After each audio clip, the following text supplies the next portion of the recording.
without ever earning all that much money or inheriting anything or being overly smart, I was able to leave my job last year at 24.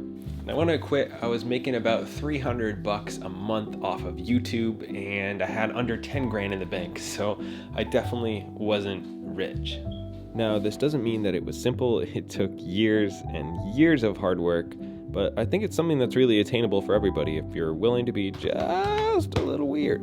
So about 5 years ago, I learned about this thing called the FIRE movement and how a lot of people were trying to retire in their 20s, 30s, and 40s through frugal living, investing, and trying to earn more money. The problem was most people wanted to save up about $1 million so you can live off 4% of that indefinitely.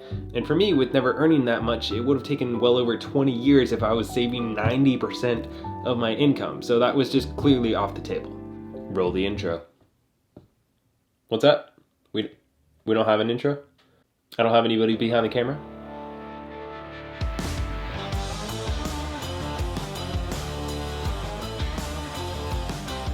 So my whole idea was that if I could lower my expenses enough and then build up enough passive income to cover those low expenses, that I would be able to, kind of semi-retire or at least have all my expenses covered so that I would have the freedom to do what I want to do and not really have to worry about working for money. So that's why I originally really started being frugal and stopped spending on clothes and food and going out to eat or going out and doing excessive things and just really focusing on saving as much money as I possibly could. I think another really important step for me was having a job that I hated. This might seem weird, but if you actually don't mind your job, it's just kind of meh, then you don't really have that strong motivation and desire and drive to leave it. I've tried and failed at a bunch of different things. Real estate agent, I tried to go into accounting, I did multi-level marketing, I did landscaping, I did construction-y, concrete-y stuff. Needless to say, I've tried and completely failed at a bunch of different things, and I didn't like any of them because I'm lazy like that. So when I landed at the job that I had, which was an ops manager for a cleaning company, I didn't really like that. I remember like on a Christmas day or Christmas Eve or something, somebody called out and I had to go and leave like whatever was going on and go clean it myself, which really sucked, but that gave me so much motivation to say, next year, I am not gonna be doing this no matter what. I'm gonna figure out how to not be doing this. Yeah, I'm pretty done.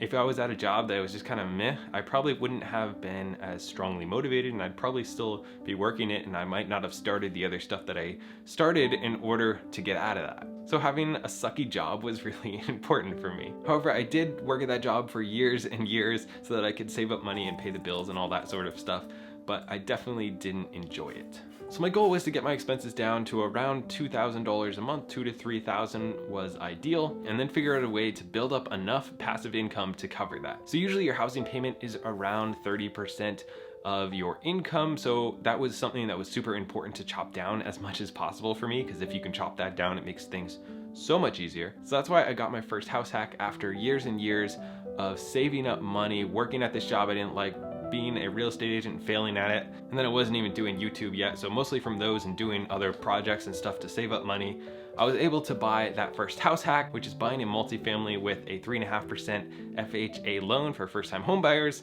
moving in, letting the other ones cover all your mortgages, taxes, and insurance, the other tenants, and then you live there for free. So boom, just like that, no housing payment, saving 30% right off the bat.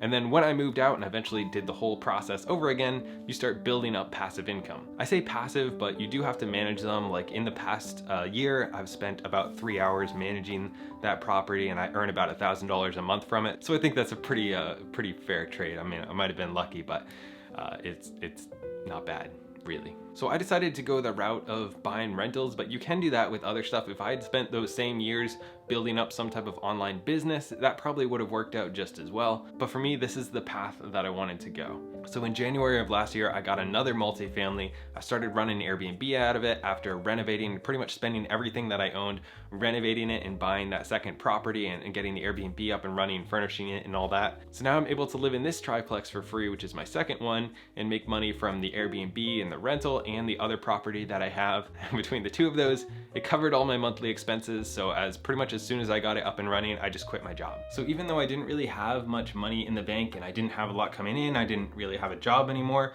it was a calculated risk when I left my job. It wasn't just kind of stupid and I wasn't gonna run out of money. I had enough money to cover about 6 months worth of living expenses, plus all of my living expenses could have been covered by the rentals. So I was pretty sure that even if things went terribly wrong, I earned no money for years and years, I would still be able to survive. And I knew that most likely I was gonna earn enough money to live on, really, just from doing side projects. I knew that YouTube was bringing in a little bit of money. Again, it was 300 bucks a month, so not really much. I did still have my real estate license, but I pretty much only do deals for family. I'm not like actively doing anybody else right now. So I did know that, I'd still be getting, 10, 15, 20 grand a year coming in just from the miscellaneous stuff that I had going on anyways. But I don't really consider those too much of work because they're really just a lot of fun.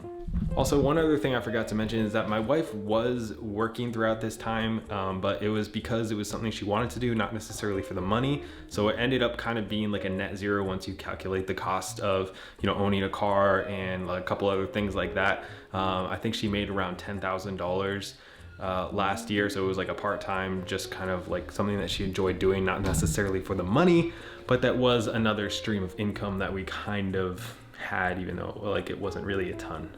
So I am still doing YouTube, which is kind of a job, I guess, but it's because I choose to do it and I want to do it, and I want to save up more money so that I can buy another property or do whatever I want to do in the future, and I gotta have something to do all day. But it is nice to have the freedom where if I don't want to do anything, I don't really have to. But since I did quit my job and I spent more time doing things I was passionate about, my income from those things, mainly YouTube, has about 10x'd in the past year, even though I wasn't really counting on that. So I've actually never taken any money from my rentals. I just keep saving it up to buy the next property is pretty much what I do. So I've pretty much just been able to live off my YouTube income. So I think that's another important step for me, was to find a hobby, something that I really like to do, making videos, videography, photography, whatever it is, and figure out a way to monetize that. Because when you leave your job, you gotta have something to do, right? And if it makes money and you're having fun doing it and gives you something to do every day, then why not? So anyways, that was my story. It might not have been the best idea to do that, and then everything broke down about a month after I quit my job, and